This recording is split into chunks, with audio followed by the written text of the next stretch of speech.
Size कर दिया। सुधार बढ़ गया ना। अच्छा, मैं तो नहीं पहनता हूँ टोपी, आपने देखा ना कहीं? क्योंकि आप हमारी पहचान मुसलमान होना मुजाहिद से लगाएंगे कि आप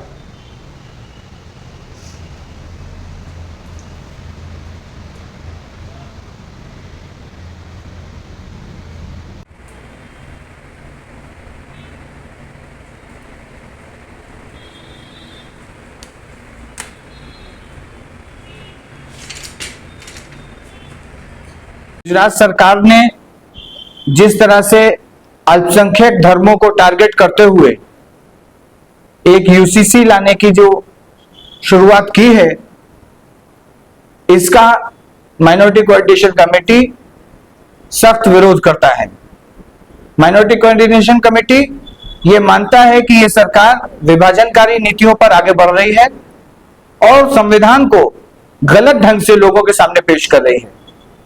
ये यूसीसी कमेटी आर्टिकल 44 का हवाला दे रही है और आर्टिकल 44 को जब आप पढ़ते हैं तब उसमें वो बताता है कि ये पूरे देश के लिए प्रयास किया जाएगा।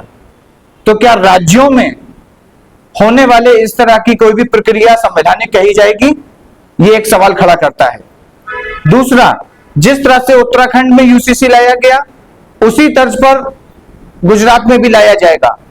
तो ये यूसीसी नहीं है, क्योंकि उत्तराखंड में उन्होंने जनजाति समूहों को इससे बाहर किया।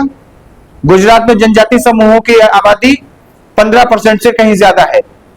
तो जिस राज्य के 15% लोग किसी एक कानून में शामिल ना हो तो क्या वो यूसीसी कहलाएगा? तो हमको लगता है कि ये कानून सिर्फ और सिर्फ अल्पसंख्यक धर्मों को परेशान करने के लिए, उनके मूलभूत अधिकार, उनके धर्म का, उनकी रूढ़िगत पीढ़ियों का पालन करने से रोकने के लिए यह कानून लाया जा रहा है।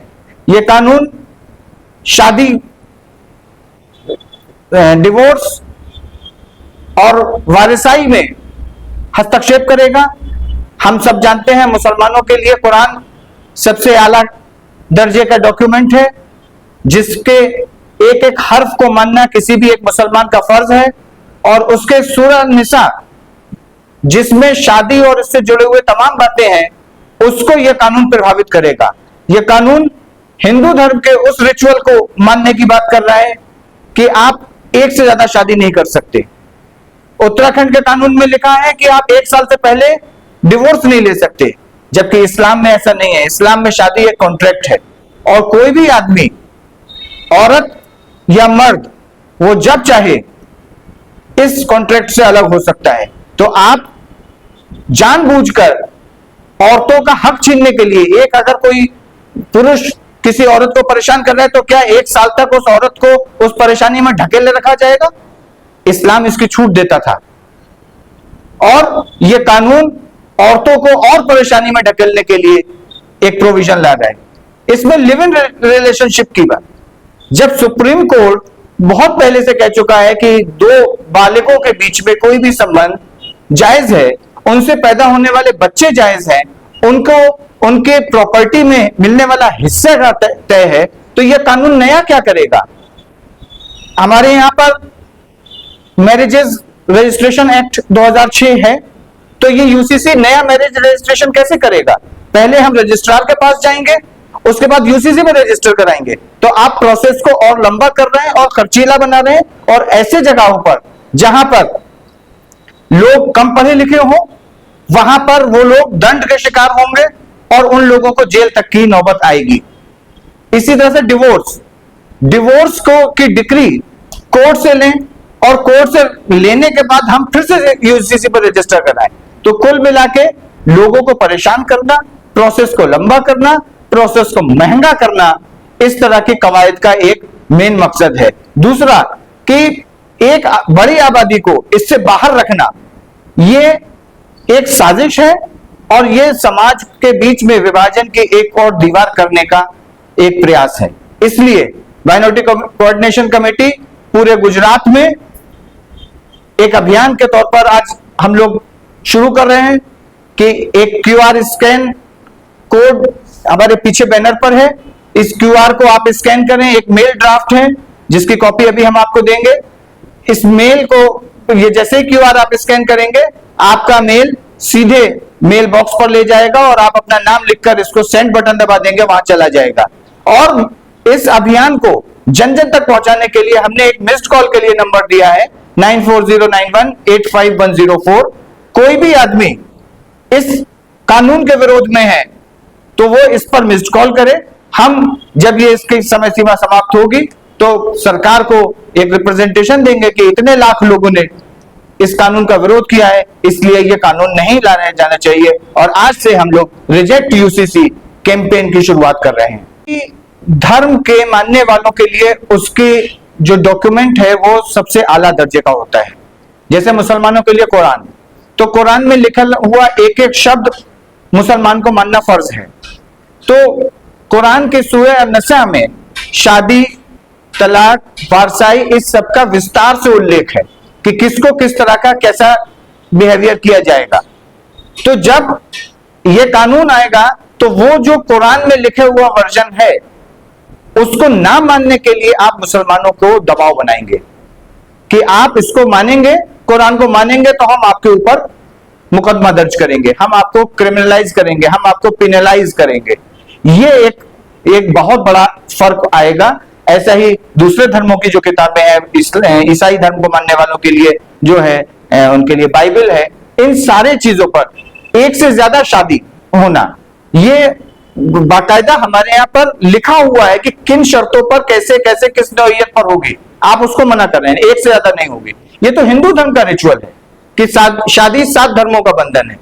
यहां पर तो शादी कॉन्ट्रैक्ट है, तो आप कॉन्ट्रैक्ट को भी मजबूर कर रहे हैं कि नहीं, आप कॉन्ट्रैक्ट नहीं करें, अब आप 7 जन्मों का बंधन बांधे।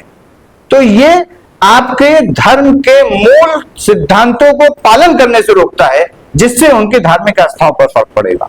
अभी हाल में ही इस कमेटी की घोषणा हुई और हाल में ही ये सब शुरू हुआ है। आज हम लोगों ने कैंपेन शुरू किया है। आपको याद होगा 2 दिन पहले तापी डिस्ट्रिक्ट कलेक्टर के सामने वहां के आदिवासी समुदाय के लोगों ने रिप्रेजेंटेशन दिया था और इस कानून का पूरे पुरजोर विरोध किया था। और दूसरे समुदाय भी, जो लोग सिर्फ मुसलमान ही नहीं, जो भी न्यायप्रिय लोग हैं, वो सारे लोग जो संविधान को मानते हैं, जो मानते हैं कि संवैधानिक शक्ति इस देश की सुप्रीम शक्ति होनी चाहिए, वो सारे लोग इसके खिलाफ हैं और वो सारे लोग इसके खिलाफ आएंगे। और मैं उनसे अपील भी करता हूं कि हम सब लोग मिलकर सरकार को, संविधान को मिस इंटरप्रिटेट करने से रोकें। जिस तरह का वो आर्टिकल 44 को मिस इंटरप्रिटेशन करके लोगों के सामने ला रहे हैं, उससे रोकने के लिए हम सबका फर्ज बनता है कि हम सब लोग इसके खिलाफ इस अभियान में जुड़े, मिस्ड कॉल करें, ताकि हम एक बड़ी तादाद में सरकार के सामने रिप्रेजेंट कर सकें। आगे क्या? ये जब तक कमेटी का टाइम है, हम लोग लगातार इसको मिस्ड कॉल और क्यूआर स्कैन करके चिट्ठियां भेजेंगे। हमारा टारगेट है कि जल्दी से जल्दी 1 लाख आवेदन पत्र यूसीसी कमेटी के सामने जाएं और इसको और ज्यादा तादाद में हम लोग भेजने की कोशिश करेंगे। इसके पहले भी आप लोग इस तरीके से कर चुके हैं, उसमें कितनी कामयाबी देखी और इसमें कितनी मुश्किल? हम लोगों ने 2017 में सरकार को माइनॉरिटी राइट्स के लिए 1 लाख से ज्यादा रिटर्न रिप्रेजेंटेशन दिए थे। वो बहुत बड़े पैमाने पर था, वो हर आदमी ने एक अलग इंडिविजुअल रिप्रेजेंटेशन दिया था। तब हम लोगों ने उसको 1 लाख से ज्यादा इंडिविजुअल रिप्रेजेंटेशन कराए थे। ये डिजिटल फॉर्म है, दौर बदल रहा है और हमको उम्मीद है कि लाखों की तादाद में लोग इस अभियान से जुड़ेंगे। गुजरात समिति के साथ मिलकर काम किया जाएगा या फिर आपकी बंदी? सारे लोग एक साथ हैं, सारे लोग मिलकर काम कर रहे हैं। सबके तरीके, ये डिजिटल मीडियम है लोगों तक पहुंचने का, ताकि गांव के आखिरी आदमी तक ये बात पहुंच पाए और वो कम से कम मिस्ड कॉल, इसीलिए उसका पैसा भी नहीं खर्च होगा, मिस्ड कॉल करके भी वो इस अभियान में अपना भूमिका निभा सकता है। जी